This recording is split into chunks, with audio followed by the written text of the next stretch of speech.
Welcome back, guys. Check out this video by Codie Sanchez.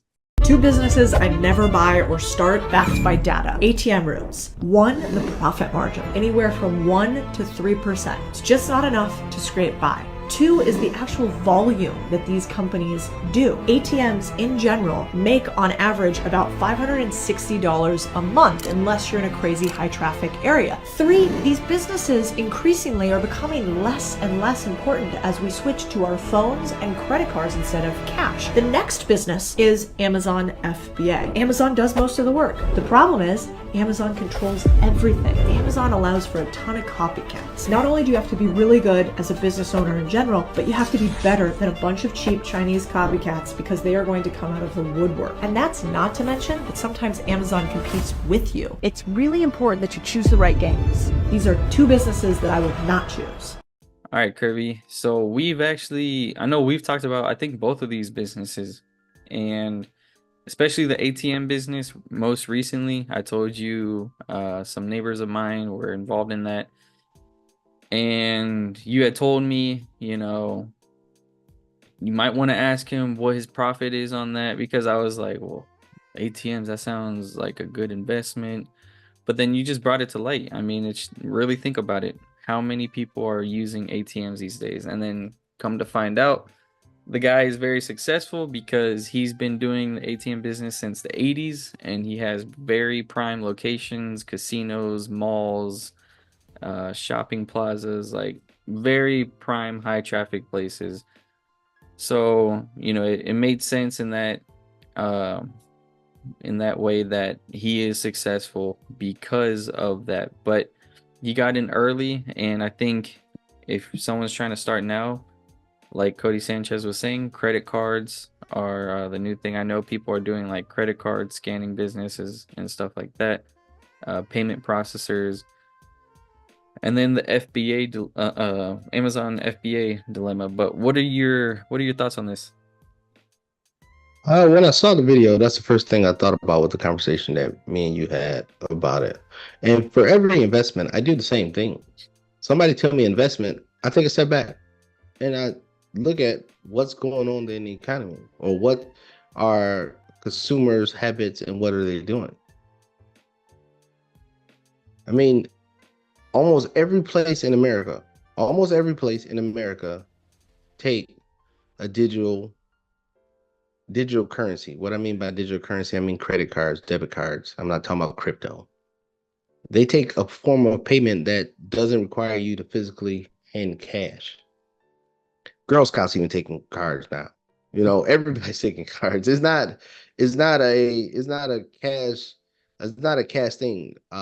Me, because I play, I go to the casino and I'll play, a little poker here and there. So I'll have cash on me, but that's really the only cash that I have.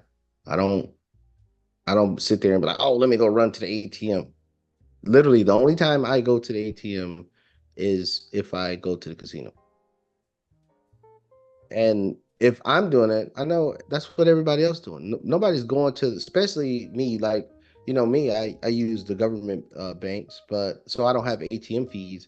But people not running to the ATM no more and saying, hey, let me go take out $200 so I can go, pay for something. You don't even have to go to the ATM for people to borrow money no more. Here's Cash App. Here's Cash App. Here's Venmo. You don't have to do that no more. So the probability of people going to run to the ATM so you can get those, $2-3 transaction fees are literally nil. I've actually sit in local gas stations, and of course it has like a Dunkin' Donut restaurant thing there, and I'm doing work, and I just stared at and I could see out, the ATM out of my peripheral, and I was there for about 8 hours. Only one person went to the ATM machine in 8 hours. One person in 8 hours went to the ATM machine. That's what, $2.50? You burnt that up in electricity. You burnt that up in the Wi-Fi, because of course people don't know the ATMs need Wi-Fi also. So you burnt that up with that. So it's really not a money get there. But Amazon FBA, Codie know way more about how the inner workings of it works. Me, I just look at it and I laugh when people are going online and trying to convince people that they can coach them into being an Amazon FBA. My question would be, if it's still money there for somebody new, if it's still money there for somebody new, why would people be coaching you to be their competition? You see what I'm saying?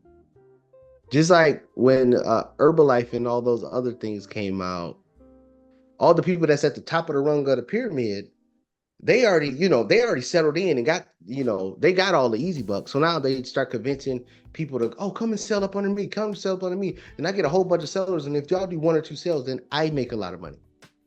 You see what I'm saying? So now they just went from, oh, I'm doing Amazon FBA to, oh, I'll just sell you the course on how to do it. But I'm creating competition. So that's one of the things that really, and I'm not gonna lie, uh people didn't reach out to me about Amazon FBA years ago. I tried it for about a couple months, and then I realized, and it was all automated for me. I just was investing the money, and then it was just a money pit. It was just a money pit. It was just trial and error, trial and error, trial and error, trial and error, and it was just money loss, money loss. I mean, I had the funds to do it, to see how it worked, but then I just closed the whole thing and I said, no, it's just a money pit. I mean, it's good for the people that's been there years before me, but for somebody that's starting out having trial, error, fix, fix, fix, fix, and the person who got to pay for all these trial and errors that these people that's doing it is the person that's invested in it. So yeah, that's a no-go for me. But that's how I look at the ATM and the Amazon FBA situation.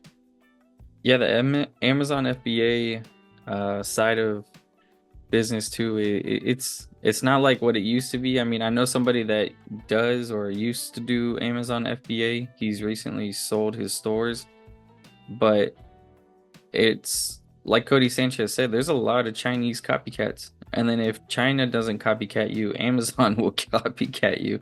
I mean, you can see products listed on Amazon now that have the Amazon brand. And I mean, you could buy motor oil by Amazon. I mean, they're copycatting everybody. So, and who's to say they can't? You're using their platform, and Amazon has a history of doing that too. I mean, they're the ones that got mom and pop shops basically closed down and forced them to sell on their platform. So they're gonna copycat. And China too. I mean, Chinese companies, they're like cockroaches. They can just, shut down and rebuild another one if there's a lawsuit or whatever. So I mean, they're always gonna just keep coming. And that was actually the issue that this guy was pretty much facing, is it just kind of got so saturated that it was just like there was still money, but it wasn't like the money that they were making when, it first was booming back in like 2015, 2016. So, I mean, it's definitely changed. I mean, e-commerce is constantly evolving.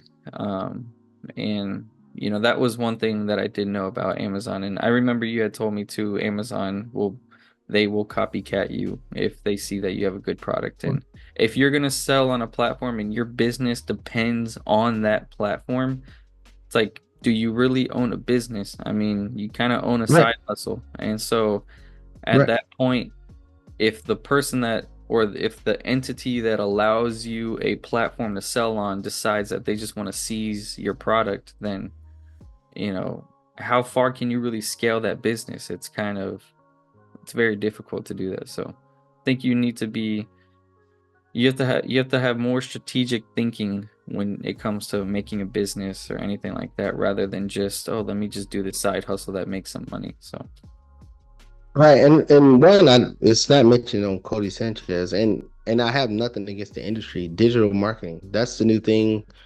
Not digital marketing is not the new thing. What I'm starting to see more of, just like the Amazon FBA, people are recruiting people to be digital marketers. Hell, I had a guy even come up to me because he saw, my bracelets on my wrist, and he was in the military, and then he was like, "Hey man, let's get together and let's go talk about the good old days in the military." But to come to find out, it was just a hustle or a recruiting trip for him to try to get me to get into digital marketing. That's what it was. And I mean, and I'm starting to see more of these commercials and things on social media about digital marketing. It reminds me of the Amazon FBA. Not saying that digital marketing don't work. I'm not saying that, but it goes back to the thing is, if the money is so great, then why are you recruiting competition? And then so people might look at this video and say, well, y'all talk about finance. Are you creating competition there? No, because everybody can make the same money off of everything. There's no competition. Just because, let's just say Alex go buy Nike and then I go buy Reebok. That's it's not. Alex could go buy Nike. I could go buy Nike. Alex could go buy Amazon. I could go buy Amazon. It's no competition. It's just growth. We're investing into companies growing. When we talk about finance, what you eat don't make me go to the bathroom. I would have said it a different way, but I didn't want to get excluded off of YouTube. But that's how it is. But when you're recruiting for these different things, especially when it's a hey, you have to do big volume, big numbers, big volume, big numbers. Your margin might be thin, or you're gonna have a margin. It's a lot of people in there. Why would you want to add more people into that niche? Unless the market is already saturated, and the only way to make money is by selling the course to do it, or showing people, oh, hey, yeah, you pay me a couple $1,000s, I'll set up the whole marketing platform for you. But they already got paid. If it works or don't work, it's not on them. It's still on you. But again, if it's so good, why would you be selling it? I mean, why would you be trying to recruit more people, not selling it? Why would you be trying to recruit more people into it if it's so good? If you're so proficient at it, I would just go take over the areas where the people I'm trying to recruit is gonna take. If the money is so good, still now it's probably good back in the day when it first started, but the big hitters are still the big hitters, and it's hard for people to get in there. But again, I'm not talking about digital marketing as a business. I'm just saying the amount of opportunity that's still in there.